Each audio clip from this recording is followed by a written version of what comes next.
Welcome to Unsolved Crimes, the true crime podcast that focuses on unsolved murders from the local Devon area. My name is Amy, and I am the host of this podcast. And to let today's special guest introduce herself. And my name is Lily, and today's episode is called Justice for Kate. As we are diving into the tragic and unsolved murder of the 14-year-old Kate Bushell, a case that equally shook the small suburb of Exwick where Kate grew up, as it shook the rest of the nation.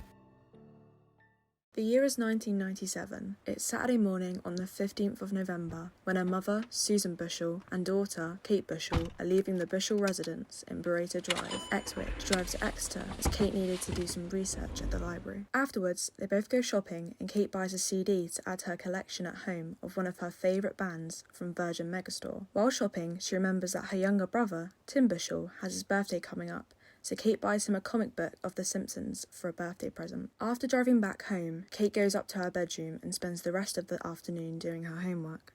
Kate finishes her homework and grabs the next-door neighbour's key. While her neighbours were away for the weekend, Kate had agreed to walk their Jack Russell, Gemma, for them while they were gone. Kate then grabs Gemma from her neighbour's house at 4:30pm and they start to walk up to Exwick Lane, and by 4:45pm they reach Exwick Lane lay-by near Whitstone Cross. At 4:50pm, a mother and daughter are driving up Exwick Lane, and on their left they see Kate and Gemma standing on the side of the road, and Kate staring right at them. This was the last time Kate was seen alive. They carry on driving up Exwick Lane, and only a couple of yards ahead on their right, they see a blue hatchback or van in a lay-by that was facing out of the lane, and with a man standing by the vehicle, not facing the mother and daughter, looking very sketchy and out of place. When we turn around the lane, it goes into a little bend, and we saw the dog. So my mum slowed right down. And the angle which the girl was stood was facing me, and she was looking right at us, which we thought was unusual. She looked quite confident, and then we drove on, and on the right-hand side there was a van. And there's a chap stood by the van, and he had his back to us. Thought, wait a minute, what is he doing there? At 4:55pm, a young couple drove past the same route and saw the blue vehicle unattended in the lay-by, but they did not see any signs of Kate or the sketchy-looking man. When the darkness fully set in and Kate still hadn't come back home, her parents became increasingly anxious and decided to get out in their car and drive around the Exwick estate, windows down, just in case they heard her. They drove up Exwick Lane, taking the same route Kate did, desperately trying to find her. At around 7pm, there is still no sign of Kate after searching. I suppose at that time I was more thinking I'd had an accident, but I think deep down I knew there was more than that. For some reason, I just began to get this sort of gut feeling of panic or dread inside. Kate's parents call the police and report Kate missing. Kate's dad, Jeremy, searches the footpath that Kate would have taken and searches the adjacent fields as well. I knew there was nothing more to do. Suzanne, having already spoken to the police, and I'd seen them fairly briefly at the house, they'd got all the details they needed. To me, the important thing was to go looking, because if she was injured or in pain in any way, the best thing was to get help as quickly as possible. While Kate's mum, Susan, stayed at home just in case Kate came back to the house. At 5:30pm, a dog is spotted running out of a gateway on Exwick Lane. This is believed to be Gemma, but what caused concern is that there was no sign of Kate. Kate's parents, now obviously very scared about the whereabouts and safety of their daughter, continued searching, now with the assistance of the police. But at 7:30pm, their biggest fear came true, when Kate's father finds Kate's body, motionless, near a stile in a field off Exwick Lane. I could hear nothing. As I was coming back onto the footpath route, I could see Gemma's eyes. The next thing I knew, before I'd actually caught up with Gemma, I was at the top corner of the field where Kate's body was, and there was her body just to the right of me. She was dead, and very quickly they realised Kate had been murdered. She had sustained a brutal knife wound to her throat. There were no obvious signs of sexual assault, but her clothes had been disturbed. Ago, 14-year-old Kate Bushell was killed while walking a dog near her home in Devon. The story made front-page news. Devon and Cornwall police responded with what would become one of the largest murder investigations in the region's history. It was called Operation Deacon, and it costed more than £1 million. 160 detectives and staff were initially deployed to the case in 1997. More than 5,000 DNA samples were taken. 2,000 blue vehicles were traced and eliminated. 5,000 house-to-house interviews were conducted. 3 suspects were interviewed and released. The ripple effect was immediate. More than 800 people attended her funeral. Students from her school wore their uniforms in solidarity. Teachers cried. Strangers who didn't even know Kate or her family personally left flowers and mourned with them. In the days that followed, Exwick was blanketed in an atmosphere of grief, paranoia and sadness. People were shocked, heartbroken and afraid. Parents no longer let their children walk alone. Local dog walkers stopped using the footpaths near Exwick Lane. At St Thomas High School, where Kate attended, her friends created a memorial for Kate, a memorial water garden, on the first anniversary of her death. Today, that school is known as West Ex School, and the tribute still stands today. Around 3,000 Exeter City fans pay silent tribute and 2,000 posters are distributed by local press. Rewards of £7,000 are offered for information to catch the killer. Kate was very academically smart. She had amazing grades, and her mum Susan always said Kate wanted to go to Harvard University when she was older. Sadly, she never got to fulfil this dream. Kate was always positive, kind to others and sporty. She had a passion for music, playing the clarinet and saxophone. Kate would spend most of her time doing her homework, playing basketball and hanging out with her best friend Nicola. I have really happy memories of Kate. She was a lovely girl, really friendly, really outgoing, very confident. Birthdays are a day apart, so we'd always spend our birthdays together. Yeah, a lovely friend. It was a huge shock, especially being 14 years old, and to deal with something like that and to cope with what happened to Kate. It was really difficult at the time. It was a very strange time. The hardest thing now to deal with is the fact that this has happened and they haven't caught the person. I can't get my head around the fact that somebody could do this and nobody would know about it. I mean, this person could be anywhere. They could have died, they could be in prison, but it's just that not knowing is the hardest thing. There's no closure to it, I guess. I mean, it's not something that I will ever forget, but I think to have that closure would be fantastic, and to know that this person's been brought to justice. Kate's family had to grieve under the weight of something no parent should ever have to endure, the violent, senseless loss of their child, and with no answers as to why. And as any parent would do for their child, they chose to speak out. In January 1998, the Kate Bushell case is featured on Crime Watch, a British TV programme that reconstructs major unsolved crimes in order to gain information from the public which may assist in solving the case. The appeal included a reconstruction of the night Kate was murdered and an interview with the first senior investigation officer, Detective Superintendent Mike Stevens, who was assigned to the case. Stevens urged people with information to come forward, and he gave a brief description of what they believed the killer to act or look like. I think all the officers on the inquiry are really concerned that this may happen again. What we can do at least is eliminate as many clues as possible. Let's take this vagrant first, who was seen so often up to the time of the murder. What do you know about him? Well, we know he was there at least 2 months prior to the murder and went missing thereafter. He's certainly described as a man 5'10", 6 feet tall, 30 to 40 years of age. The big coat, you seem to be always wearing that coat, even when it's very hot. The next clue is that blue van, which you need to eliminate. The blue van was seen there by the last people to see Kate alive. We know it was facing out of the lane towards Whitstone. About a quarter of an hour earlier, 2 other witnesses had driven down the lane and seen a blue Fiesta parking in the opposite direction. Now, we want to know if, in fact, it was the same vehicle, or, in fact, there was a Fiesta there, or a blue van there as well. So, and you want to make an appeal, a final appeal, or at least another appeal to the local community? That's right. We've obviously had a lot of media coverage on this, but someone out there really does know about the individual concerned, and really we need that individual to come forward with that vital piece of evidence. Jeremy and Susan explained what happened the night Kate was murdered, in hopes that the extra coverage would lead to the killer being caught, leading to justice for their daughter Kate. My last impression of her alive was just that she came into the living room, picked up Stuart and Alison's key and went out. I thought nothing of it. I just thought, oh, Stuart and Alison are away this weekend, so she must be walking the dog. Saturday morning, she got a token from when the Virgin Megastore had opened. She bought a CD for herself. She bought a book on The Simpsons for Tim. She could also be a very frustrating teenager to me, not to anyone else. A fun-loving child, good company. I've lost a very good friend in her.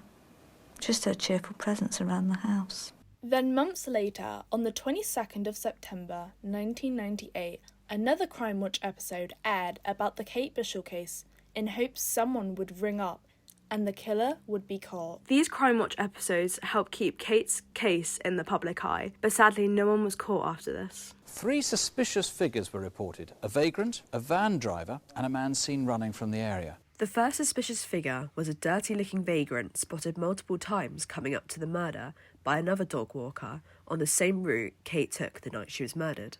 As I was walking up the lane and going around the first bend, this character was coming towards me. He had a long checky brown coat, big collar, which was very tight to his neck, and he had long straggly hair. You had that impression that he'd been living rough. The vagrant was seen around the area several times by the same witness. The vagrant came out from behind a tree, crossed the lane and over the gateway. It was scary.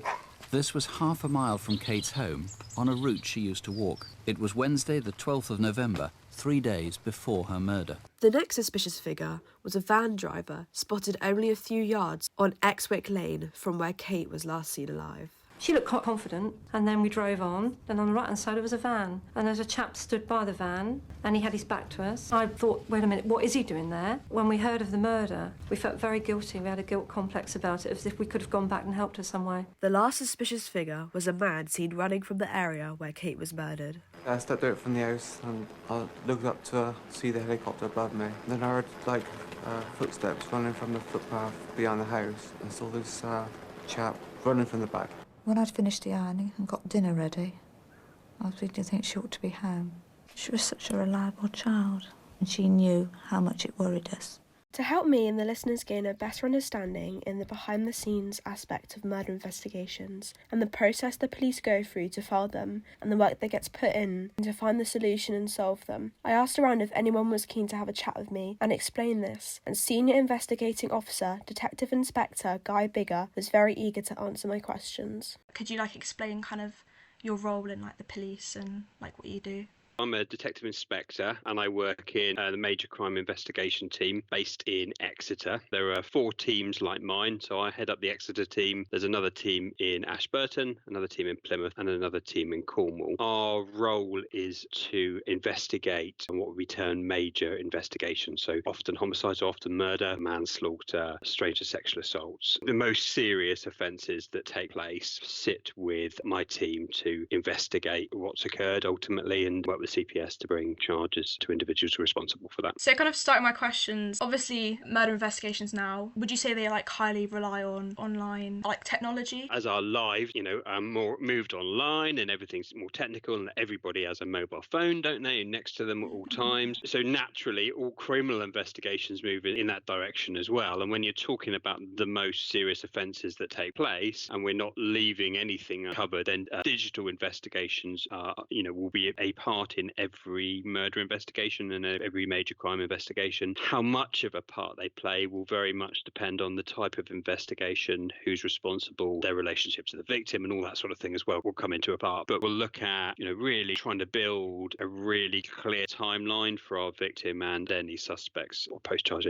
any defendants. So phone usage, financial usage, it helps to build together movements and activities, lifestyle for a victim, and for that can be really important when it comes to getting to the truth, which is ultimately what my job is to do. I saw on your website that you had a whole page dedicated to the public sending in clips. Would you say that is also a massive nowadays, because you said how much technology has grown, would you say that's really helped investigations? Yeah, absolutely. To a certain extent, it's a little bit of a double-edged sword because you have huge amounts of material available to you, digital material, so CCTV, doorbell footage, and you've also already talked about the sort of digital side of things as well. And of course, as I'm sure you can have phones which are a terabyte of data on them, for example. Well, that's huge amounts of information. The same applies to CCTV, and doorbell footage, and extremely important, will almost certainly form a big part in most murder investigations, and some will be absolutely crucial. The challenge from my perspective, though, as a senior investigating officer in a murder investigation, is how much data to ask for, because I have to have the staff to sit there and review and watch that information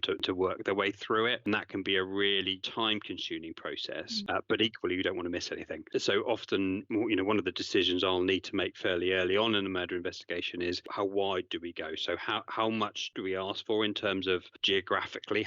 What sort of area do we want to capture CCTV evidence from? How much time do we want from each of those before the offence and after the offence? How much footage do we want from each of those, which would normally term as parameters? So that will be one of the decisions I'll be looking at in terms of geographical parameters and timeline, and then that will then feed into what we're asking the public for, which again is really helpful, really useful. And we have really useful bits of technology like the major incident portal, which might be what you're talking about, what you've seen, so we can effectively share a link with the public, and they can send information directly into us, which will come directly into the computer system we use for murder investigation. It's a computer system called Holmes, so that information then can be really quickly and readily available for us. So that's really, really useful and can be decisive in how quickly we can identify a suspect or catch up with a suspect. But it's making sure that we don't go too wide, and then the staffing and the facilities to deal with other important inquiries as well. So it is it's an important balance in terms of those sort of appeals to the press and to the media. We rely heavily on our media office, and they will guide us in terms of that communication generally with the media and helping us with those appeals, so that they're balanced, and that we have a really good updating, keeping the public up to date with what's going on in terms of that interest, but also asking for information from the public to assist with our investigations as well, if that makes sense. Thank you so much. You've been so helpful. Like, you went above and beyond in detail. Yeah, thank you so much. Right. That was really helpful. Thank you so much. Not at all. That's fine. I'm glad I'd be of some help. And thank you. Good luck with your course and your future.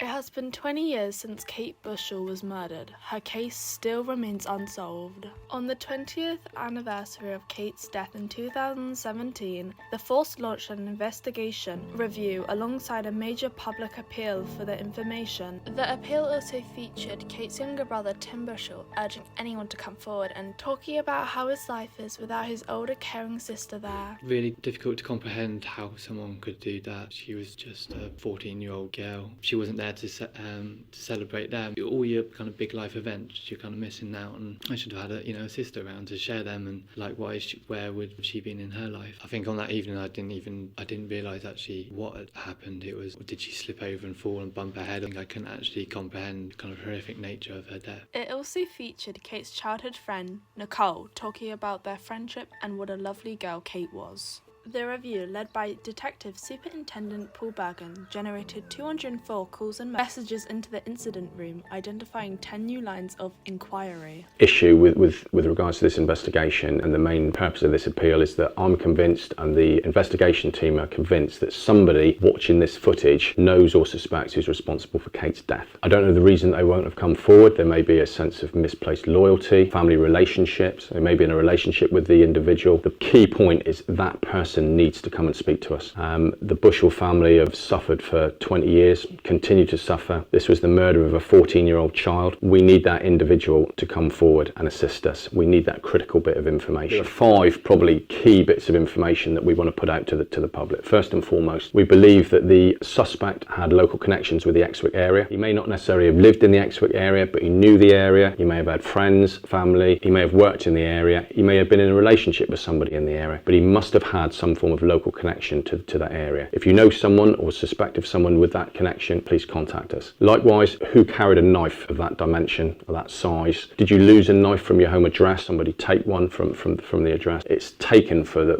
one purpose, and that's to inflict injury on somebody. Thirdly, the orange fibres. Do you know someone who had access to that type of material, that type of clothing? If so, please pick up the phone. The running man, or the description of the running man in Exwick, that gives greater credibility to the fact that the offender lived or was in the locality. Do you know that was? Again, did somebody come back to your home address that evening, dishevelled? If so, you need to pick up the phone. Lastly, and probably most critically, is around the blue car. Who was the driver of that blue vehicle? Why have they never come forward? A critical piece of evidence was the presence of orange clothing fibres, more than 100 of which were found on Kate's body and one on a nearby country style. Detectives have carried out substantial work on the fibres, which are from bright orange mosaic dyed cotton material, predominantly used in non-fluorescent workwear, such as boiler suits, aprons and gloves.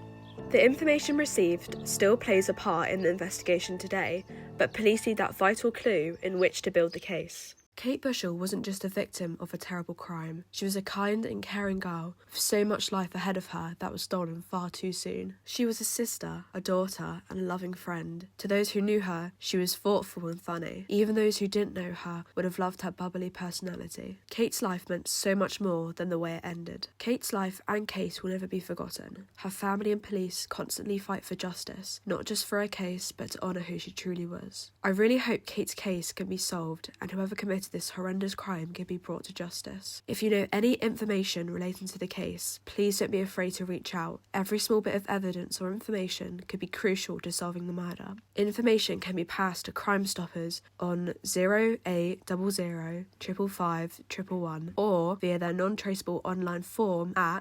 www.crimestoppers-uk.org, or you can use their website mipp.police.uk to report directly to the police.